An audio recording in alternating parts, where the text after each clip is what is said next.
हाँ, 2022 की।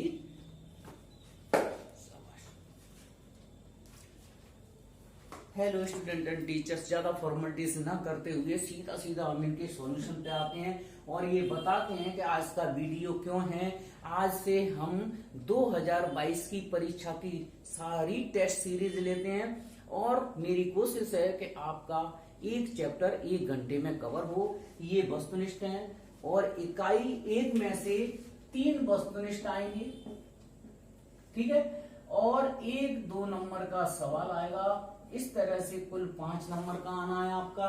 और जो 3 वस्तुनिष्ठ आएंगे, ये 1 से लेके 9 लिख दिए, इनमें से आएगा। ज्यादा आलतू फालतू नहीं करना। हाँ, जो बच्चे करना चाहें तो कर सकते हैं, कोई दिक्कत नहीं है। और मेरी कोशिश है कि नूतन और एनसीईआरटी दोनों साथ में लेके चले और कुल मिला के इंपॉर्टेंट क्वेश्चंस आप लोगों के सामने हों। बिल्कुल मत घबराना, पूरी तरह से भरोसा करके चलना। जिस दिन पेपर आएगा उस दिन मेरे वीडियोस फिर देखना। इन्हीं में से आपको 3 वस्तुनिष्ठ मिलेंगे, 100% वस्तुनिष्ठ मिलेंगे। और इनके ऑप्शन हमें रटना नहीं है, उनके सॉल्यूशन समझना है, जिससे आपको बिल्कुल एग्जाम तक ध्यान रहे कि इसका ये करेक्ट आंसर है। और आपको पूरे जो 32 जो वस्तुनिष्ठ आएंगे वो मैं दूंगा। और मैंने जो दे दिए, एक भी सवाल बाहर निकलने का सवाल ही पैदा नहीं उठता। मैं इसके 2 वीडियो बनाऊंगा। एक चीज और, हिंदी मीडियम वाले बच्चे बिल्कुल भी मत घबराना। इंग्लिश मीडियम में लिखा है, लेकिन मैं हिंदी मीडियम में भी साथ साथ में डिस्कस करूंगा, और नूतन के भी और एनसीईआरटी के भी। और हाँ, ये यूनिट 1 में से आपको एनसीईआरटी से एक्सरसाइज 1.4 नहीं करना है, एनसीईआरटी की, ठीक है। और नूतन से यूनिट 3 बिल्कुल क्रॉस लगा देना, एक भी सवाल नहीं आएगा इस बार, ठीक है, 2022 के पेपर में। अब हम इसके सॉल्यूशन बनाते हैं, चलिए। प्रश्न क्रमांक 1, देखो इंग्लिश में लिखा है लेकिन मैं हिंदी में बोलूंगा। प्रश्न क्रमांक 1 में एक समुच्चय दिया है 1 2 3 4 और एक संबंध दे दिया है जिसमें युग्म दिए 1 2 2 2 1 1 4 4 1 3 3 3 3 2। इनमें से बताना है कि इनमें से कौन सा करेक्ट आंसर है, ठीक है। तो आप लोग देखते हैं कि संबंध हमने कितने तरीके के पढ़े हैं, 5 तरीके के। एक यूनिवर्सल रिलेशन, यूनिवर्सल रिलेशन को बोलते हैं सार्वत्रिक संबंध। फिर एक एम्प्टी रिलेशन होता है जिसमें एक भी युग्म नहीं होगा। तीसरा रिलेशन आता है रिफ्लेक्सिव, स्वतुल्य, जिसकी तुलना खुद से खुद की जाए। सममित होता है। और तीसरा ट्रांजिटिव, सममित को सिमेट्रिकल, ट्रांजिटिव की हिंदी है संक्रामक, ठीक है। मैं दोनों लिख रहा हूं। अब देखो, अगर कोई संबंध स्वतुल्य होगा, स्वतुल्य होने के लिए क्लियर है 1 1 होना चाहिए, है ना, एक जैसे अवयव होना चाहिए, 1 1 होना चाहिए, 2 2 होना चाहिए। तो देखो 1 1 है इसमें, और 2 2 है, 3 3 है, 4 4 है, माने ये स्वतुल्य है, स्वतुल्य है। स्वतुल्य का मतलब रिफ्लेक्सिव,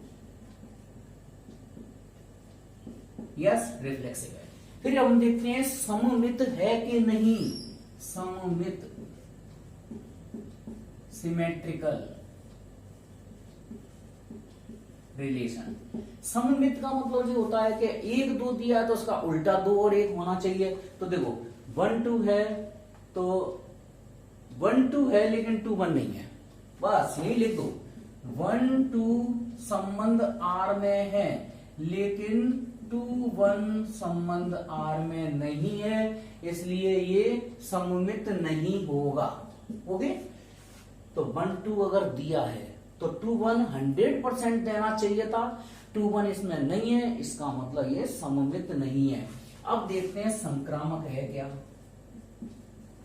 मैंने पहले ही बोल दिया, देखो लिखा इंग्लिश में, लेकिन मैं हिंदी और इंग्लिश मीडियम दोनों वाले बच्चों को सामंजस्य बैठा करना, क्योंकि उनके लिए अलग वीडियो बनाने लायक टाइम नहीं है। और मैं सोच रहा हूं कि दोनों का साथ काम एक साथ ही चल जाए। संक्रामक माने ट्रांजिटिव। ट्रांजिटिव में हम देख रहे हैं कि जैसे इसमें 3 3 है ना, और 3 2 वाला है, 3 2 वाला है, तो ये वाला और ये वाला एलिमेंट क्रॉस कर दो। 3 2 वाला अवयव संबंध में होना चाहिए, जो कि 3 3 है, 3 2 है, 3 हटा तो 3 2 तो है, ठीक है। अब इसके बाद ये ले लो, ये चेक कर लो, 1 मतलब 3 3, 1 3 इसमें है, 1 3 इसमें है, ठीक है। और 4 4 के साथ तो किसी का बनेगा नहीं, और तो ये कौन सा हो जाएगा, आर रिफ्लेक्सिव है, ट्रांजिटिव है, बट नॉट सिमेट्रिक। तो R is reflexive and transitive but not symmetric, इसका answer B is correct. Okay, तो एक बार और बता दें, ये स्वतुल्य है 1 1 2 2 3 3 4 4 है, उसमें सममित 1 2 है लेकिन 2 1 नहीं है, इसलिए ये सममित नहीं है। संक्रामक माने ट्रांजिटिव, तो ट्रांजिटिव की सारी कंडीशन को ये सेटिस्फाई कर रहा है। ओके, ट्रांजिटिव का मतलब क्या होता है, ट्रांजिटिव का मतलब 3 3 इसमें, जैसे ट्रांजिटिव चेक करने हैं तो ऐसे कर लो, 3 और 3 हटा दो, मतलब बगल बगल के ये हटा दिया करो, 3 2 वाला चेक करो तो 3 2 इसमें है, ये चेक कर लो 3 3 तो 1 3 इसमें है ना। और ये 2 और 2 के साथ तो ये इसका सामंजस्य बैठा, मैचिंग कर सकते हैं, 2 और 2 ले लो तो 1 2 इसमें है। ओके, तो फाइनल रिजल्ट निकला हमारा स्वतुल्य है, संक्रामक है, सममित नहीं है, कुल मिला के रिफ्लेक्सिव। ये करेक्ट आंसर हो गया, R is reflexive and transitive but not symmetric, answer B is correct. तो इसका हिंदी में भी ये बी वाला ही लिखा होगा। ओके, चलो अब आते हैं ऑप्शन क्वेश्चन नंबर 2 माने MCQ 2, सेकंड वाला, ये अब यहां आ गया, ठीक है। सेकंड वाले इसमें लिखा है, let R be the relation set of given R equal to A B, मतलब ये संबंध आर ये दिया है, a बराबर b माइनस 2 और b का मान 6 से बड़ा। अब ध्यान से देखना, इसके हम विकल्पों से ही, मतलब ऑप्शंस दिए हैं उन्हीं से हम आंसर मैच करेंगे। तो देखो 2 और 4 तो आंसर हो ही नहीं सकता किसी भी हालत में, क्योंकि क्यों नहीं हो सकता, इसमें लिखा है b का मान, माने दूसरे वाले अवयव का मान 6 से बड़ा होना चाहिए, और जी कितना है 4 है, तो इसका मतलब ऑप्शन ए तो है नहीं। ओके, अब देखते हैं 3 8 चेक करते हैं, देखो कैसे चेक करते हैं। दूसरा ऑप्शन है इसका 3 8, प्रश्न क्रमांक 2 चल रहा है, ठीक है। इसमें जी तो मान लिया कि b का मान 6 से बड़ा है, तो 6 से बड़ा 8 चल जाएगा, मगर साथ में ये वाली शर्त और दी है, तो इसमें रख के देखो, a की जगह कितना 3, b की जगह कितना रखो 8 माइनस 2, तो 3 बराबर कितना आ रहा है 6, जो कि हो नहीं सकता, इसे का मतलब ऑप्शन बी भी गलत है। अब देखते हैं सी वाला ऑप्शन चेक करके, इस तरह से अपन को पूरा हल नहीं करना पड़ेगा, ये देखते हैं कि 6 और 8 संबंध आर में होगा क्या, नहीं, तो बी का मान 6 से बड़ा 8, ये करेक्ट है। अब इसको भी इसमें रख के देखो, 6 और b की जगह 8 माइनस 2, 6 इक्वल टू 6 करेक्ट आ गया। इसका मतलब इसका ऑप्शन ये सी करेक्ट है, 100% करेक्ट है। ओके, चलो और आप लोग बता दिया करो, जैसे अगर आपको ये इतना दिक्कत आ रही हो, पूरा एक साथ लिखा देख के कंफ्यूजन हो रहा हो पढ़ने में, तो बता दिया करो कि ये सर इकट्ठे मत लिखा करो, एक एक से लिखा करो, एक एक से लिख दिया करेंगे, ठीक है। अब आते हैं हम क्वेश्चन नंबर 3 पर। हमारा क्वेश्चन नंबर 1 क्लियर हो गया, सेकंड वाला क्लियर हो गया, अब हम 3 वाले पे डिस्कस करते हैं। इसमें लिखा है fx इक्वल टू एक्स की घात 4। अब ध्यान से समझना, fx बराबर x की घात 4 लिखा हो और संबंध r से r में, इसका मतलब इसका प्रांत भी r में से बनेगा, सह प्रांत भी r में से बनेगा। और एक बात आप तो याद कर लो इसको, अगर घात कितनी हो सम संख्या में, घात क्या हो सम संख्या, x वर्ग हो, x की घात 4 हो, तो ना तो वो एक ही होता है और ना ही वो आच्छादक होता है, मतलब 1 1 नहीं होगा, ऑन टू नहीं होगा। तो देखते हैं, एक बार फिर समझ लो, एफ एक्स बराबर एक्स की घात 4। हाँ, ऐसे लिखा होता 3x धन 4, माने इसको बोलते हैं रैखिक संबंध। ये रैखिक संबंध हमेशा और हर संख्याओं के लिए क्या होगा, एक एक ही और आच्छादक होगा, मगर x की घात 4 सम संख्या हो x पर, ठीक है, सम फलन भी हो तो भी वो वास्तविक संख्या से वास्तविक संख्या में ना एक एक ही होगा ना आच्छादक होगा, माने neither is 1 1 nor is nor onto. तो इसका आंसर हो जाएगा f इज 1 1 ऑन टू लिखा है, f is many 1 onto लिखा है, f is 1 1 but not onto लिखा है, तो f is neither 1 1 nor onto. Answer D is correct. Okay, तो इसका डी उत्तर हो जाएगा। बच्चे ध्यान से समझना, x की घात 4 हो चाहे x की घात 2 हो, और अगर ये संबंध वास्तविक संख्या से वास्तविक संख्या में है तो कभी भी एक एक ही और आच्छादक नहीं होगा, neither is 1 1 nor is onto. Okay, चलिए, तो ये क्वेश्चन नंबर 3 क्लियर हो गया हमारा। अब हम देखते हैं, डिस्कस करते हैं फोर्थ पर। फोर्थ मैंने बता ही दिया, ये रैखिक संबंध है भाई। रैखिक क्यों है, y बराबर 3x, ग्राफ खींचते हैं तो सरल रेखा आती है, क्लास 10th से हम लोग पढ़ रहे हैं इसको। तो रैखिक हमेशा हर नंबर के लिए, यहाँ r से r हो, n से n, नेचुरल से नेचुरल हो, चाहे पूर्णांक से पूर्णांक हो, z से z हो, एक एक ही और आच्छादक होगा। तो इसका ऑप्शन, हाँ, choose the answer option S previous. इसमें f इज 1 1 ऑन टू, तो अगर ये सारे ऑप्शन लिखे हों तो f इज 1 1 ऑन टू, एक एक ही आच्छादक लिख दिया जाएगा। क्या है मतलब, तीसरे का आंसर क्या लिख देंगे। मैंने जगह कम होने के कारण उसके विकल्प नहीं लिखे हैं, तो रैखिक क्या लिखा है, F X equal to 3x plus 4 भी हो तो भी, तो F X equal to 3x है, तो वो क्या होगा 1 1, हिंदी में लिख दें, चलो ठीक है, इंग्लिश में भी देख लो, 1 1 ऑन टू, माने एक एक ही आच्छादक। तो हमेशा देखना, रैखिक हो तो हमेशा 1 1 ऑन टू लिखो। बताओ, चलिए,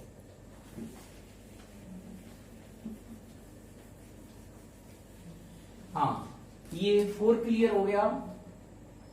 अब आता है 5 पर। ये R से R में है क्या संबंध, मतलब फलन, एफ आर से आर में है, और फलन दिया है तुम्हारा F X equal to 3 minus X की घात 3 की पावर 1/3। ठीक है, अब आपको ये बताना है कि F O F on F X, माने इसको कंपोजिट फलन फंक्शन होता है, ये हिंदी में बोलते हैं संयुक्त फलन।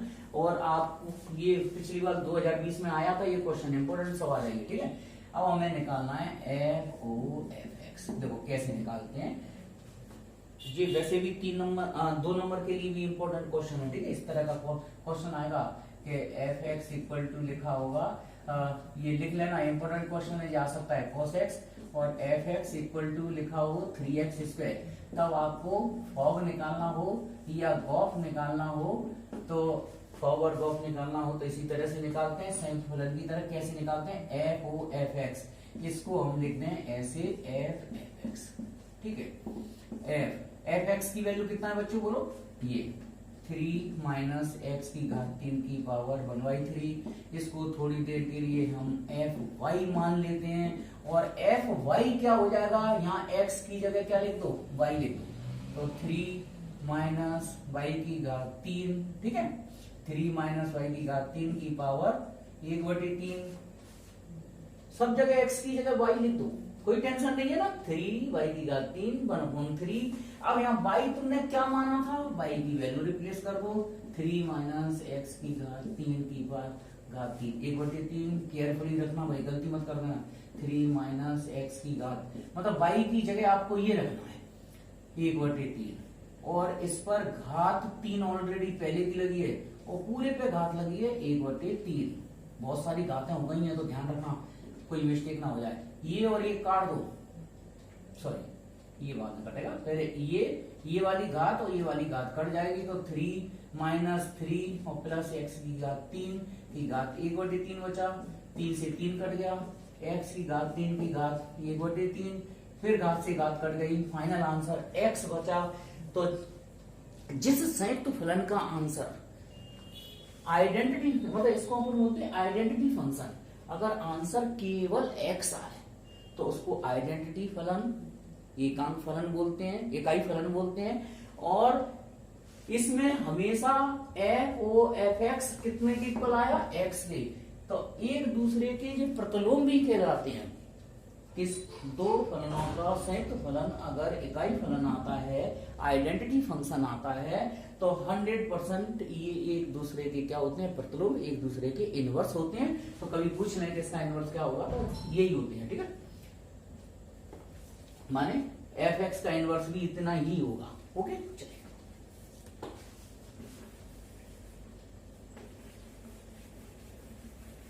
4x धन 3, हाँ कितना दिया है फलन f(x) बराबर, ये सॉल्यूशन कर रहे हैं 6 का, ठीक है।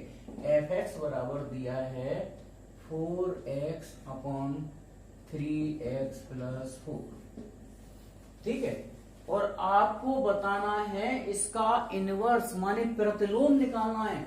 तो जब भी आपको प्रतिलोम ज्ञात करना हो तो हम इसे f(x) को y मान लेंगे 4x, और प्रतिलोम जब निकालते हैं सब्जेक्टिव में तो उसे 1/2 भी प्रूव करना पड़ता है, लेकिन यहाँ ऑब्जेक्टिव है, अपन डायरेक्ट आंसर निकालें।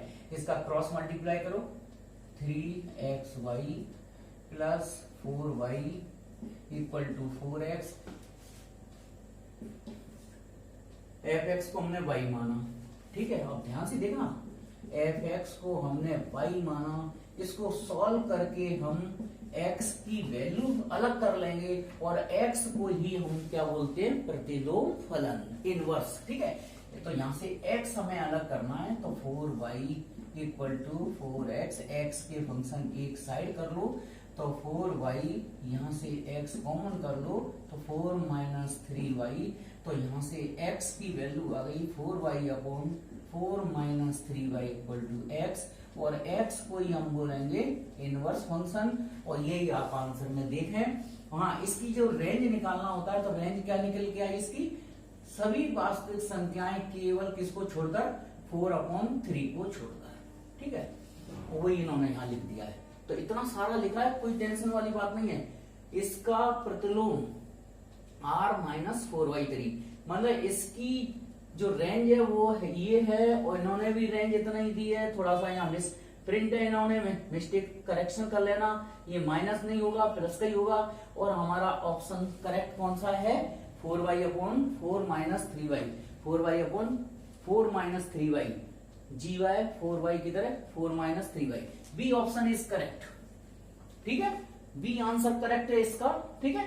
तो आपको जब भी प्रतिलोम निकालना हो, इनवर्स निकालना हो, f(x) लिखना, f(x) को y सपोज किया, तो अगर मैं इसको सॉल्व करके x की वैल्यू अगर निकाल लेता हूं, तो x को ही हम f इनवर्स x बोल दे देते हैं। f इनवर्स x ये y का फंक्शन है, तो इसे f इनवर्स y बोल दो, कोई दिक्कत नहीं है। अगर हम x हटा दें, सब y हटा दें, सब जगह x कर दें, तो अभी हम 4x upon 4 minus 3y equal to f inverse x बोल सकते हैं, ठीक है। वेरिएबल चेंज कर सकते हैं फंक्शन में, भाई f(x) लिखा है तो हम यहाँ x की वैल्यू कुछ भी रिप्लेस कर सकते हैं, तो x की जगह हम y लिख सकते हैं, z लिख सकते हैं, कुछ भी लिख सकते हैं, लेकिन यहाँ जो वैल्यू रिप्लेस करेंगे वही वैल्यू यहाँ रिप्लेस करनी पड़ेगी। इस तरह से ऑप्शन हमारा बी हो जाता है। तो प्रतिलोम फलन भी निकालने आ जाए तो आप लोग ऐसे ही निकाले आना, ठीक है।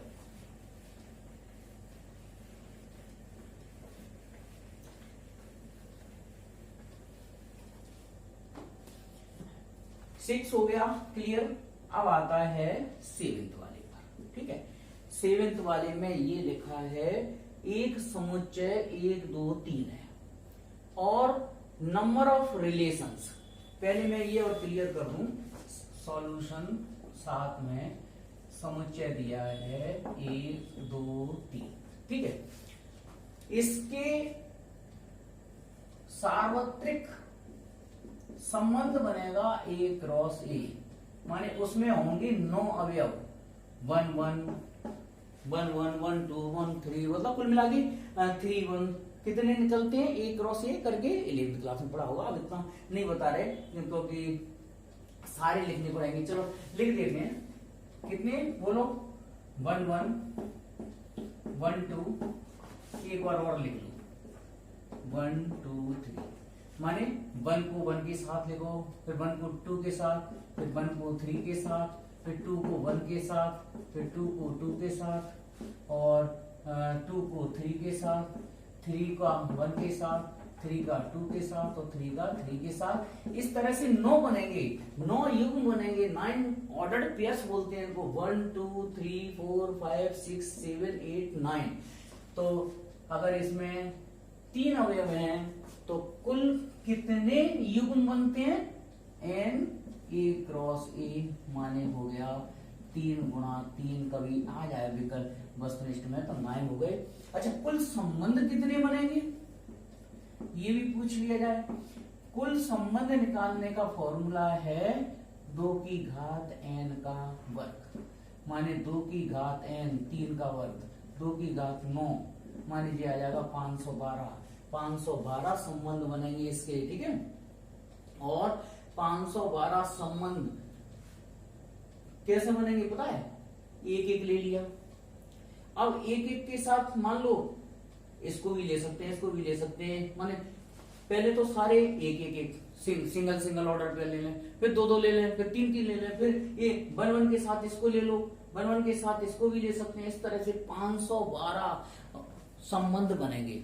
अब 512 संबंध में से वो ये पूछ रहे हैं इस सवाल के लिए खास तौर पर, ऐसे कितने संबंध होंगे जिसमें क्या 1 2 और 1 3 तो होना चाहिए, ठीक है।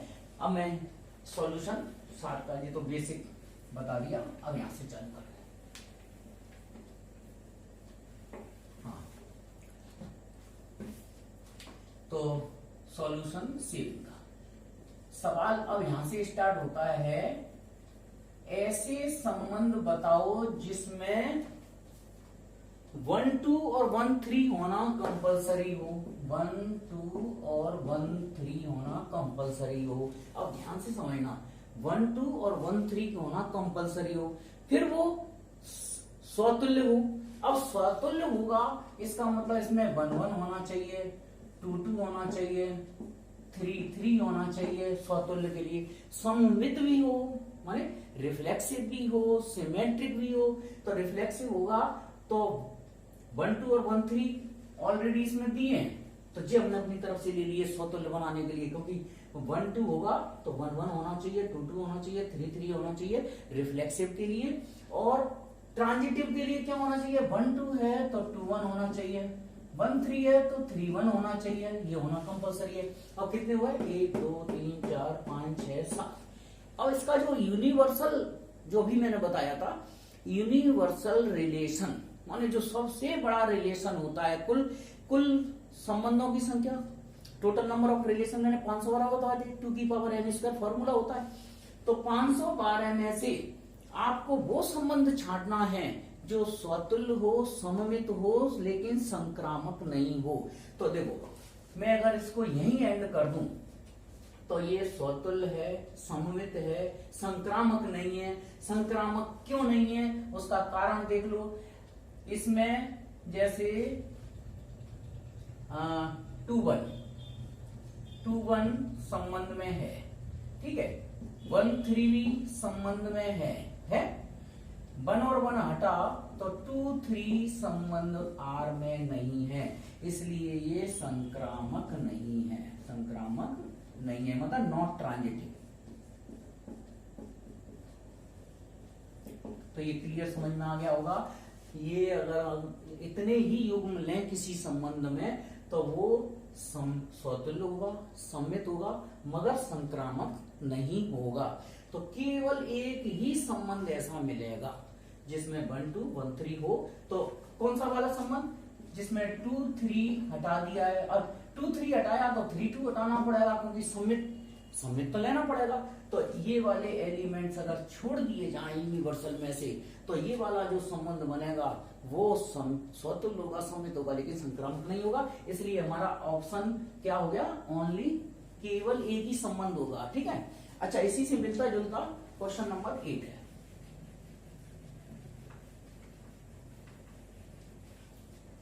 तो आपको बिल्कुल रटना नहीं है, मैं जो समझाता जा रहा हूं समझ लोगे तो उसके ऑप्शन बिल्कुल एग्जाम तो छोड़ो 2022 में, तो जिंदगी भर याद रहेंगे। ठीक है। अब आता है सॉल्यूशन 8 का। ये सॉल्यूशन 8, ये समुच्चय ए दिया है। तो तुम्हें पता है कृमित युग्म कितने बनेंगे इसमें, 9। मतलब इसका सार्वत्रिक संबंध होगा, जो अभ्यास बताया था, 9 बनेंगे। और कुल संबंधों की संख्या कितनी होगी, 512। 512 एक बार फिर लिखते हैं। कुल युग्म माने सबसे बड़ा संबंध, ग्रेटेस्ट रिलेशन, सबसे बड़ा संबंध बोलते हैं। तो बड़ा संबंध, या सार्वत्रिक भी बोल सकते हैं इसको, सार्वत्रिक संबंध या यूनिवर्सल रिलेशन। तो यूनिवर्सल रिलेशन क्या होता है, A क्रॉस A। हाँ, इसमें कितने अवयव होंगे, कुल मिला के 3 गुणा 3। इसमें 3 है, 3 गुणा 3 माने 9 होंगे। और कुल संबंध कितने होंगे, या number of relation, number of total relation, total relation. इसका फॉर्मूला हो जाता है 2 की पावर n इंटू n। ठीक है। हिंदी लिखते हैं इसकी, कुल संबंध, कुल संबंधों की संख्या। हाँ, 2 की घात n माने 2, n माने 3 गुणा 3, तो 2 की घात 9 हो गई, और 2 की घात 9 माने 512।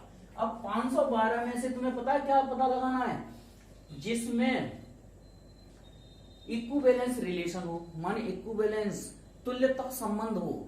तो इक्विवेलेंस रिलेशन किसको बोलते हैं, स्वतुल्य भी हो, सम्मित भी हो, और संक्रामक भी हो। माने स्वतुल्य, सम्मित, संक्रामक, रिफ्लेक्सिव, सिमेट्रिक, ट्रांजिटिव, तीनों कंडीशन को जो सेटिस्फाई करता हो। तो ऐसा रिलेशन, ऐसे रिलेशन 512 में से छांटने हैं, तो वो मैं बता देता हूं क्या होगा। हाँ, और जिसमें कोई भी एक ऑर्डर पेयर फिक्स कर दिया है उन्होंने, कोई भी ऑर्डर पेयर फिक्स कर दो, R1, जैसे मैंने 1 2 ले लिया। अब ये स्वतुल्य हो, तो स्वतुल्य होने के लिए इसमें क्या होना चाहिए, 1 1 होना चाहिए और 2 2 होना चाहिए। तो ये स्वतुल्य भी हो गया, सम्मित भी हो गया, संक्रामक भी हो गया, क्योंकि 1 2 है तो 2 1 भी लेना पड़ेगा, है ना।